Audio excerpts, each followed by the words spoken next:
Morning Spirit. Selamat pagi, semangat pagi. Shalom saudara-saudariku dan Bapak Ibu yang dikasihi oleh Tuhan Yesus, bertemu kembali di dalam Morning Spirit. Pagi ini kita akan belajar firman Tuhan dengan tema hidup yang berpadanan dengan Kristus. Hidup orang Kristen yang sungguh-sungguh, saudaraku, yang bersungguh hati terhadap Kristus akan hidup berpadanan dengan Kristus dan memuliakan Kristus. Firman Tuhan dalam Efesus 4, saudaraku, ayat 1-3 mengajarkan kepada kita bagaimana seharusnya hidup seorang Kristen yang memuliakan Tuhan Yesus dan yang menjadi berkat dan saksi bagi sesama dalam kehidupan sehari-hari.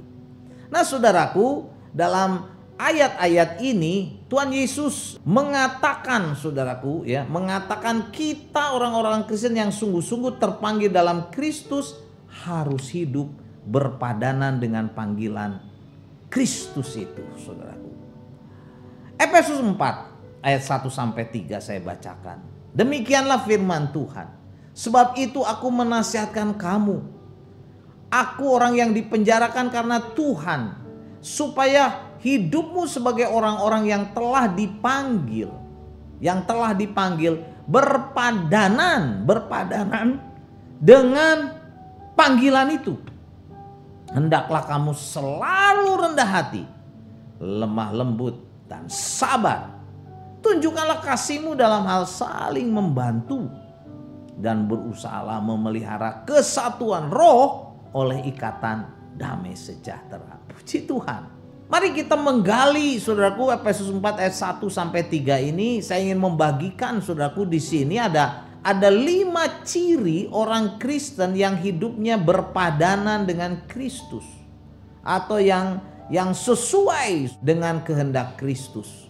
Mari kita simak bersama-sama, dan saya berdoa biarlah 5 ciri kehidupan orang Kristen yang berpadanan dengan Kristus ini sungguh nyata dalam kehidupan kita sebagai orang-orang percaya, sebagai orang Kristen, saudaraku. Supaya apa? Supaya kita bisa menjadi berkat, menjadi saksi dan berkat bagi sesama dan untuk kemuliaan Kristus. Kebenaran yang pertama, saudaraku, hidup yang berpadanan dengan Kristus adalah hidup dengan rendah hati. Ini penting sekali, saudaraku. Amsal 29 ayat 23 berkata, keangkuhan merendahkan orang, tetapi orang yang rendah hati menerima pujian. Orang yang rendah hati menerima pujian. Saudaraku, sumber kerendahan hati adalah mengikuti teladan Tuhan Yesus sendiri, saudaraku. Tuhan Yesus adalah Tuhan yang rela merendahkan hatinya menjadi manusia, berkorban, disalib, saudaraku, mati menebus dosa-dosa kita, dan pada hari yang ketiga dibangkitkan karena dia adalah Tuhan, naik ke sorga menjadi Tuhan dan juru selamat orang-orang yang mau percaya padanya. Nah, saudaraku, orang-orang yang rendah hati akan mendapatkan pujian, kata firman Tuhan, baik dari Tuhan maupun dari sesama. Di dalam Kristus tidak ada tempat, saudaraku, untuk keangkuhan, untuk menyombongkan diri, saudaraku. Karena di dalam Kristus kita sadar bahwa kita ini manusia yang sesungguhnya, saudaraku, penuh dengan kelemahan, penuh dengan kekurangan. Bahkan kita semua manusia yang penuh dengan kebodohan, penuh dengan kegagalan. Nah, saat kita menyadari hal itu, kita mau bersandar kepada Tuhan, saudaraku, maka kita dapat hidup dengan rendah hati. Sehingga hidup kita berpadanan dengan Kristus. Dan kebenaran yang kedua, saudaraku, dari kitab Efesus pasal yang keempat ayat 1-3, saudaraku, bagaimana kita dapat hidup berpadanan dengan Kristus. Yang kedua, kita harus hidup dipenuhi dengan kelemah lembutan. Kelemah lembutan, bukan lemah gemulai ya, saudaraku, ya, kelemah lembutan. Nah, lemah lembut, saudaraku, dalam bahasa aslinya, dalam bahasa Yunaninya ditulis dengan kata praus, ya. Dan ini seringkali dipakai untuk menggambarkan, saudaraku, binatang-binatang yang buas, itu yang sudah dijinakan atau yang terlatih, yang bisa dikuasai sepenuhnya oleh manusia. Nah, melalui gambaran ini, orang percaya yang dipenuhi dengan kelemah lembutan adalah orang-orang percaya yang hidupnya saudaraku rela dikuasai, dijinakkan kalau boleh dikatakan begitu ya, atau diatur atau patuh kepada Kristus Yesus Tuhan kita sepenuhnya. Jadi orang Kristen yang hidup dalam kelemah lembutan adalah orang-orang Kristen yang taat, yang sungguh-sungguh mengikut Yesus, ya, taat kepada firman Tuhan Yesus saudaraku. Bukan orang Kristen yang keras kepala, yang tegar tengkuk, yang gak mau bertobat, yang hidup dalam dosa, kekotoran, kenajisan, kebohongan, saudaraku, kebencian dan sebagainya. Bukan. Tapi praus atau lemah lembut adalah orang Kristen yang rela diajar, rela ditegur, rela untuk taat kepada firman Tuhan. Amin ya. Kemudian kebenaran yang ketiga dari Efesus 4 ayat 1 sampai 3, saudaraku, hidup yang berpadanan dengan Kristus adalah hidup dengan panjang sabar atau dengan sabar, saudaraku ya. Kembali saudaraku ya, kalau kita selidiki dari firman Tuhan di dalam Efesus 4 ayat 1 sampai 3 ini, kata panjang sabar dalam bahasa aslinya, bahasa Yunaninya ditulis dengan makrotumia.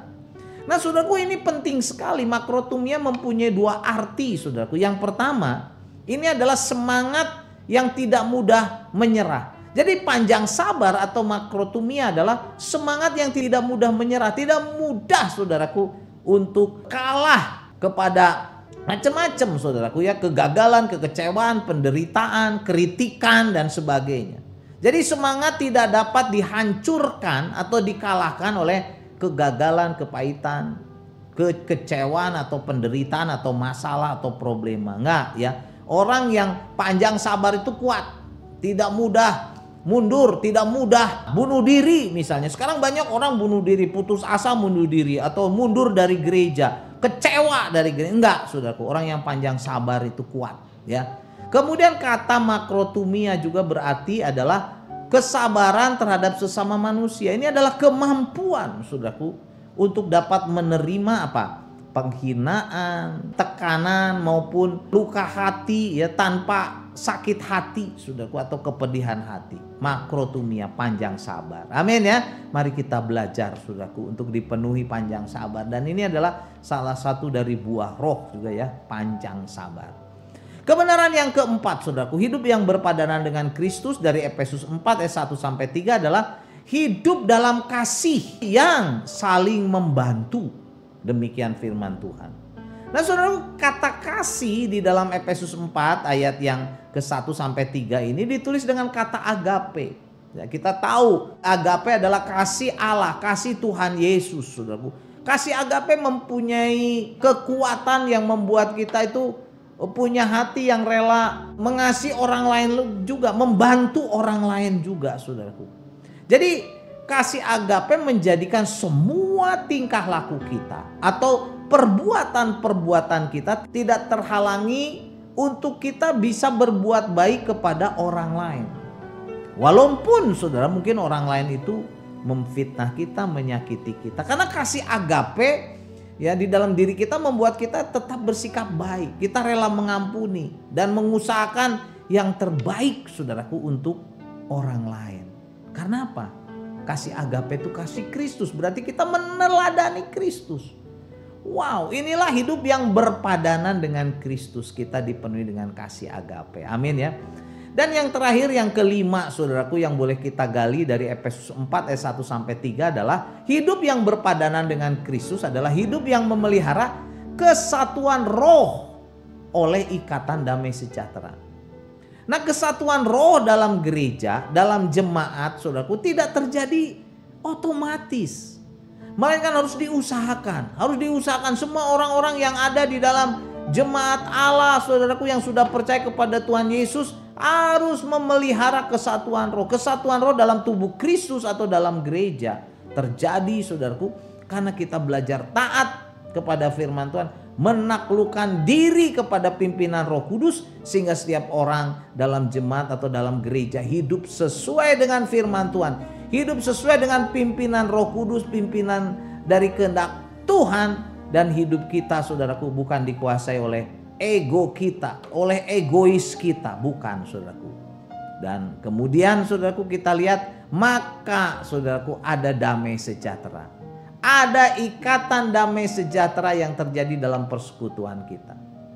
Nah, kata damai saudaraku di ayat 3 ini dalam Efesus 4 ayat 1 sampai 3 ini dari kata iren, damai iren, yaitu hubungan yang benar antara sesama dengan Allah. Hubungan yang benar antara kita dengan sesama dan dengan Allah, maksudnya begitu saudara. Dengan sendirinya pastinya kita akan berdamai dengan saudara seiman, dengan orang-orang yang percaya. Tetapi kata iren ini juga saudara, kita bisa menjadi berkat atau berdamai dengan orang-orang yang belum percaya. Wow. Jadi kata damai atau iren ini membuat kita dijauhkan dari kebencian, dari pemusuhan, dari sakit hati, pahit hati saudaraku, yang adalah pencuri-pencuri damai sejahtera. Karena itu saudaraku, mari kita sungguh-sungguh mau bertobat. Kita tinggalkan setiap dosa serta kehidupan dunia yang dipenuhi dengan hawa nafsu, kotor saudaraku, kebencian, kepahitan, permusuhan. Supaya apa? Supaya hidup kita berpadanan dengan Kristus, sesuai dengan kehendak Kristus, sesuai dengan panggilan Kristus terhadap kita. Amin ya. Jadi sekali lagi, inilah 5 ciri orang Kristen yang hidup berpadanan dengan Kristus saudaraku, yang boleh kita pelajari dari Efesus 4 ayat 1 sampai 3. Yang pertama, hidup yang berpadanan dengan Kristus adalah hidup yang dipenuhi dengan kerendahan hati. Yang kedua, hidup yang dipenuhi dengan kelemah lembutan. Yang ketiga, hidup yang dipenuhi dengan panjang sabar. Saudaraku, panjang sabar ya. Dan yang keempat, hidup yang dipenuhi dengan kasih, yang saling membantu, yang saling mengampuni, kasih agape. Dan yang kelima, saudaraku, hidup yang memelihara kesatuan roh sehingga ada damai sejahtera, ada iren yang nyata dalam kehidupan komunitas kita, keluarga kita, gereja kita, masyarakat di mana kita tinggal. Amin ya. Efesus 4 ayat 1 sampai 3 saya bacakan lagi. Sebab itu aku menasihatkan kamu, kata firman Tuhan, aku orang yang dipenjarakan karena Tuhan, supaya hidupmu sebagai orang-orang yang telah dipanggil berpadanan dengan panggilan itu. Dengan panggilan Kristus itu berpadanan. Hendaklah kamu rendah hati, lemah lembut dan sabar. Tunjukkanlah kasihmu dalam hal saling membantu dan berusahalah memelihara kesatuan roh oleh ikatan damai sejahtera. Haleluya. Amin. Mari kita berdoa. Terima kasih Tuhan. Ajar kepada kami Tuhan untuk dipenuhi dengan kerendahan hati, kelemah lembutan, panjang sabar, Tuhan, kasih Tuhan. Dan kami memelihara kesatuan roh Tuhan oleh ikatan damai sejahtera yang dari Tuhan. Jadikan Tuhan kami orang yang hidup berpadanan dengan panggilan Kristus. Kami mau hidup sama seperti Kristus telah hidup. Dalam nama Tuhan Yesus kami berdoa. Amin. Amin. Bapak Ibu dan saudara-saudariku yang dikasihi oleh Tuhan Yesus, kalau kita diberkati oleh Morning Spirit, jangan lupa sekali lagi klik like, subscribe, bunyikan loncengnya supaya bisa mengikuti Morning Spirit ini terus. Dan kalau kita diberkati, bagikan Morning Spirit ini kepada banyak orang. Sampai bertemu dalam Morning Spirit selanjutnya. Morning Spirit. Selamat pagi, semangat pagi.